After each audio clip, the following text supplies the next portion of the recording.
one is still here. So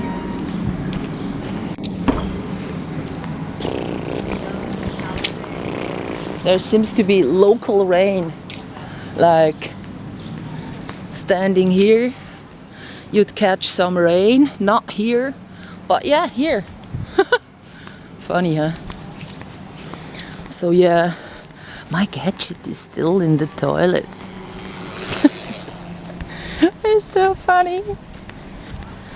So they go, well, someone lost it, and it's in the women's toilet.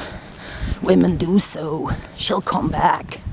And then like day after they go, well, might be someone traveling, you know, having a far off living place, not getting here too soon. We'll wait a few more days. And now it's like been 4 days, something like this.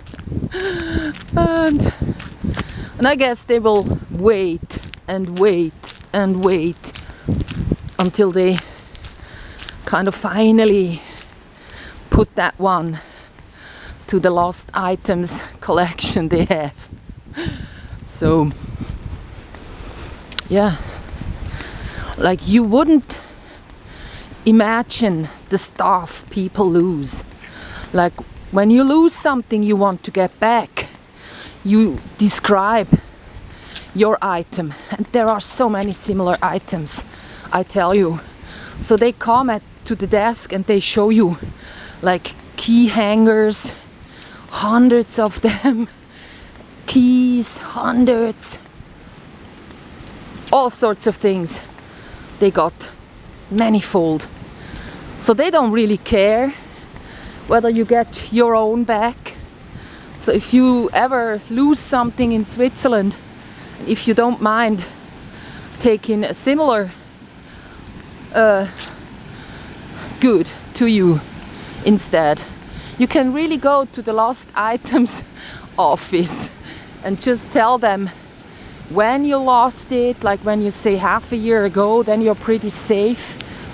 Lots of stuff get accumulated during half a year, and then yeah, just go looking at the things and then yeah, well, maybe that one is it. Thank you. Where has it been found? Oh yeah, really?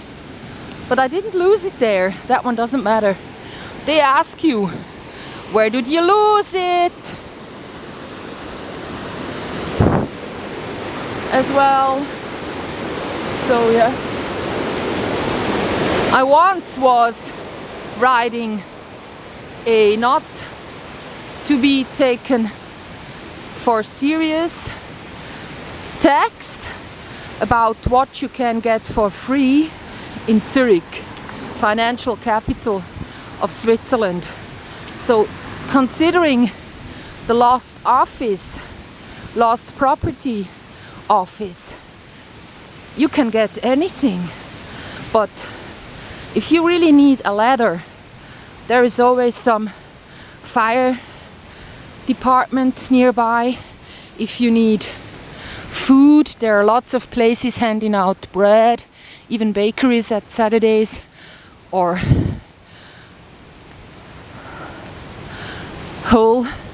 some food, like organic food shops. They'd rather give the food to someone than throw it away. It also costs. And then also lots of places, they take in masses of food and they hand out food like every day. So it's just like Saturday and Sunday you go without. And of course there is no choice. You just get coffee and cookies and all sorts of sweets, like bad nutrients. I just found a keto diet book, so we were eating mostly fat. So that one would be something for me once I am on a boat, to have fish And yeah, also about the jelly from the bones. They say that one helps to prevent leakage in the intestines, and yeah, lots of proteins get digested better when you have a lot of that bone jelly. Like I have those like 4 pages of the book. I've torn them out, so I'll be able to read them up close once I'm at home. So that's maybe gonna be my positive review. Like I promised myself to not make any more reviews unless they have some positive information.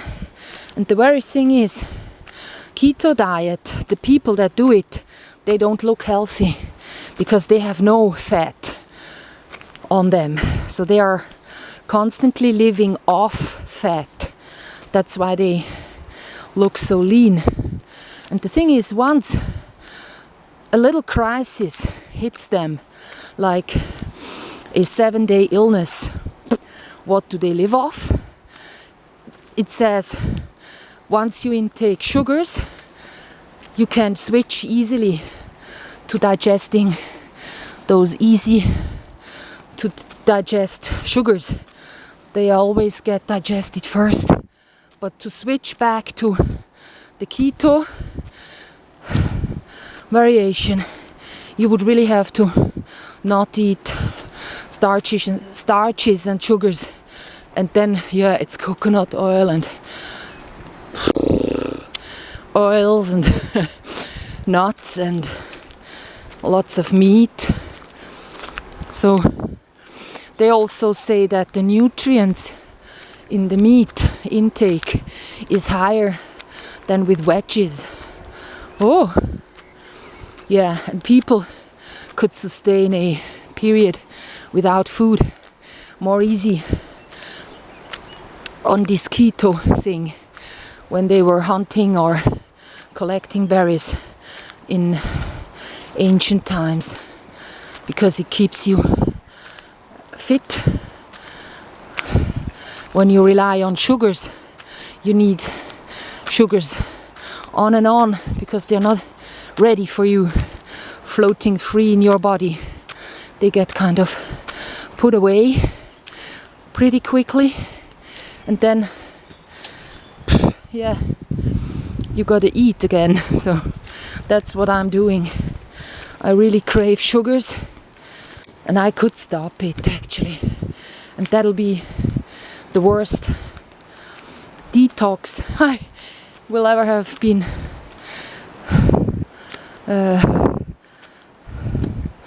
thinking about. I've never done it, so yeah, here we are at the beginning of the alpine hiking path. I saw on a map that this one isn't even the real alpine bit. There are real alpine bits that I never want to take.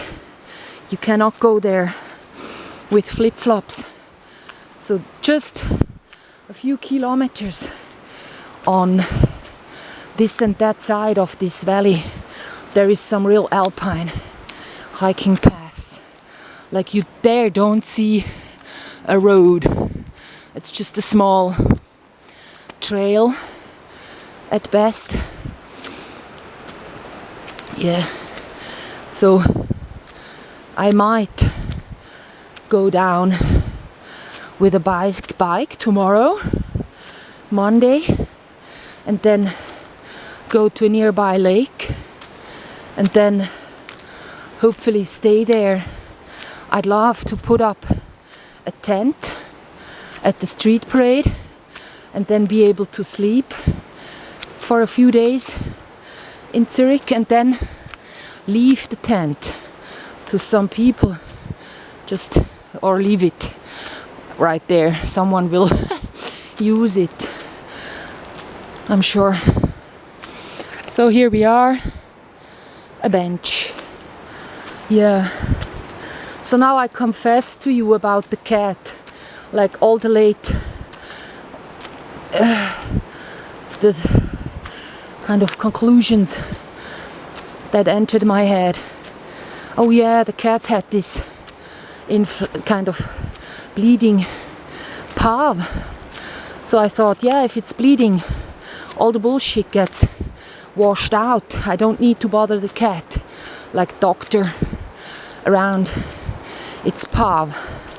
But yeah, the next cat I will get, and I will make the cat comfortable, love me, give it all the food, and train how it can be fed with a syringe, so that it knows, okay, when that one syringe comes, there is some nice food and it helps me.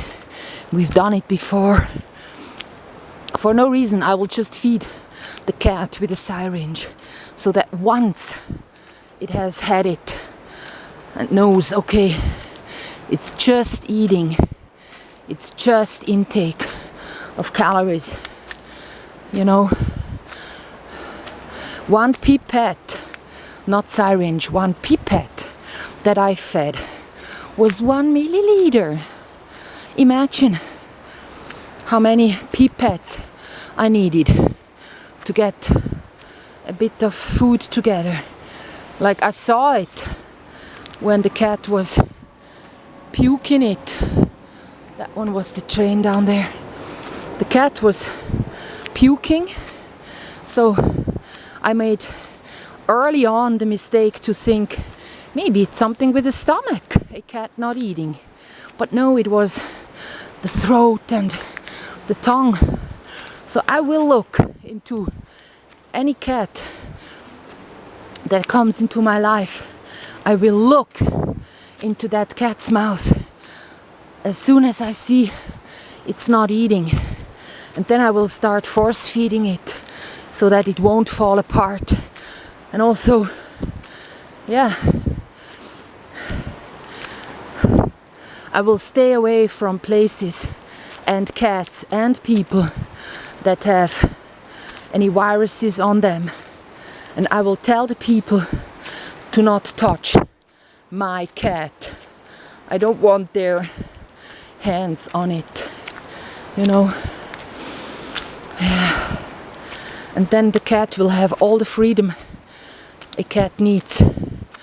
You know, when it's cold, he came and wanted to be inside. Well, I have to admit, at times it was a bit strenuous, like he was having the cat ladder to leave the house. But then he found out and actually, you know, was able to do it. He found out how to enter the house. So he sat outside of the windows, and I went like, oh, come on. He really at times wanted to be inside, and I went like, no thanks, not again. Why is that? Because, well, he would always bring in dirt, and he would always, you know, not really want to be with me constantly, but he was like being with me and then licking all my scent off him. So once he's done that, I go like, oh, now I better not touch the cat, otherwise he's got to start from the beginning, you know.